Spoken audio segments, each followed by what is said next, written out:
One time I was diagnosed of a terrible fungal infection that ate my head completely. Hair was never supposed to grow on my head, as you see today. Never. It literally ate I was a young boy. Let me show you the process of great men. I was in secondary school then, and because of my situation, the students complained that I was irritating them, and they stopped me from going to the dining hall. They banned me completely.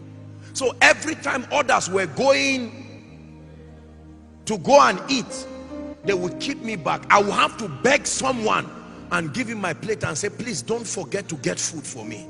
I didn't know it was a process. Hear me, behind every glory there is a story. Behind every crown there is a prize.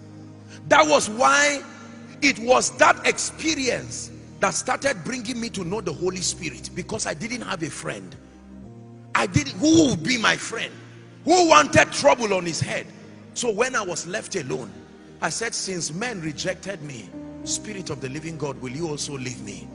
And it started leading me to pray. I couldn't talk to men. They didn't want to be my friends. But today my intimacy with the Holy Spirit has become a blessing to the nations. The process. Are you getting what I'm teaching you now?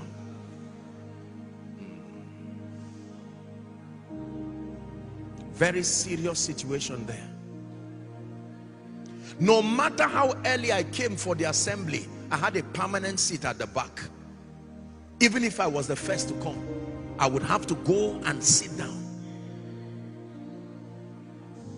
My mother came to visit me one day and she began to cry and say, God, but what did I do that my son has this condition? How many of you know the iron sponge, ladies? Iron sponge that you scrub the back of pot. They used it on my head to scrub my head. Iron sponge that you used to scrub, they used it on my head. I know what it means like when a crown of thorn was put on his head. I've tasted it.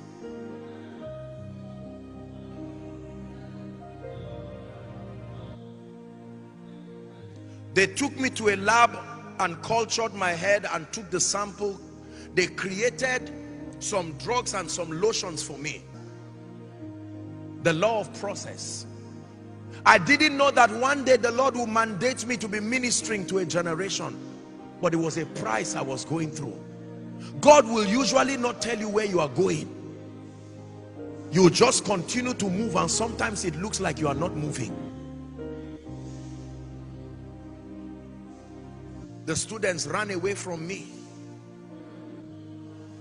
I will never forget the night when there was no water and I would have to put my head in the rain outside so that it can soak my head, to put a particular soap that I will rub on my head.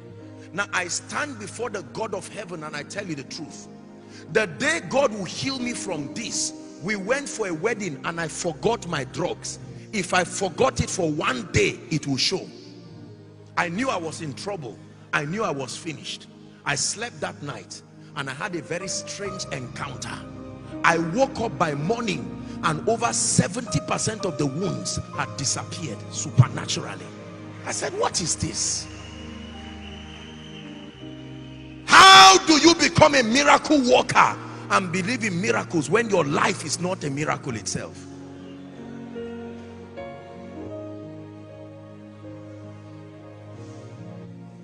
Today, when I want to minister to people, I remember those days and faith rises within me.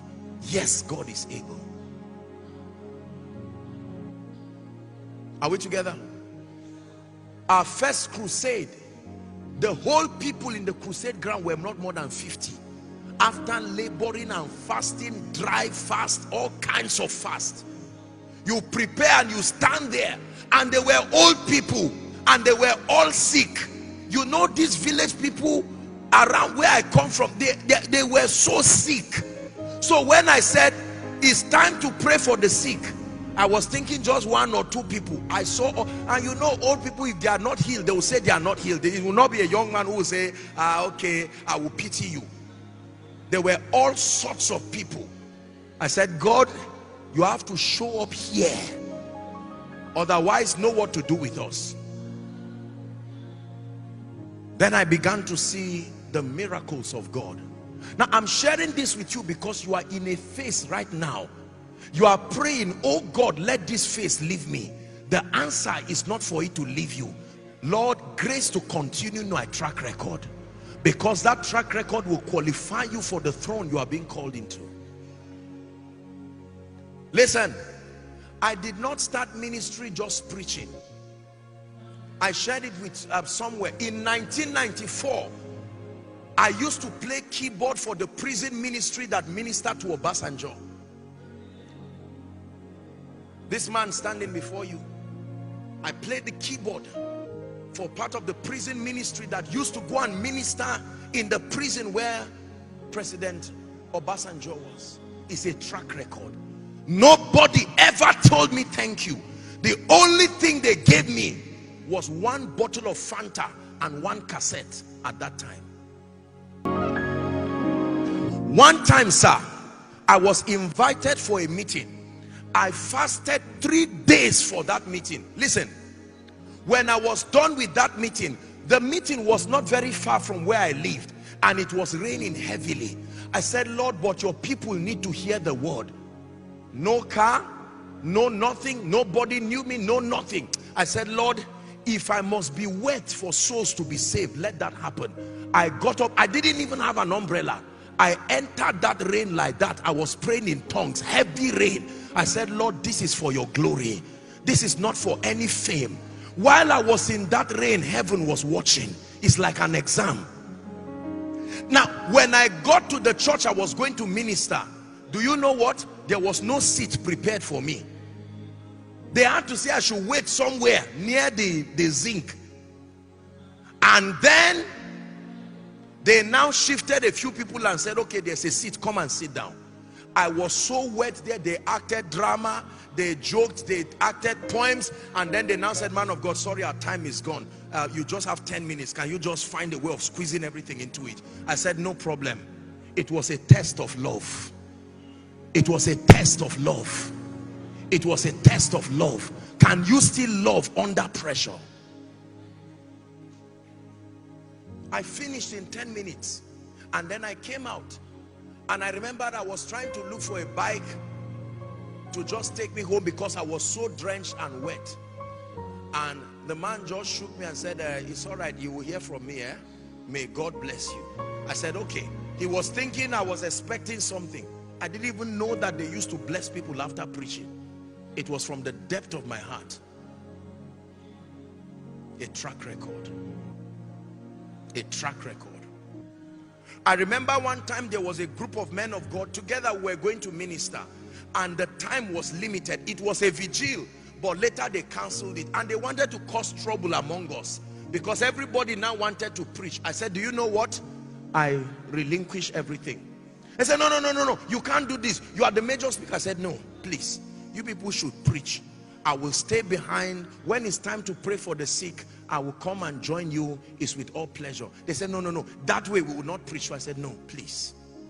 Test. That the greater one is the one who can go back. I thought all these things were God hating me. Let me tell you, there was a time in my life, this man you see, I would buy food for 30 naira and ask the woman, don't put meat there. If you add meat, you will pay the meat money by yourself.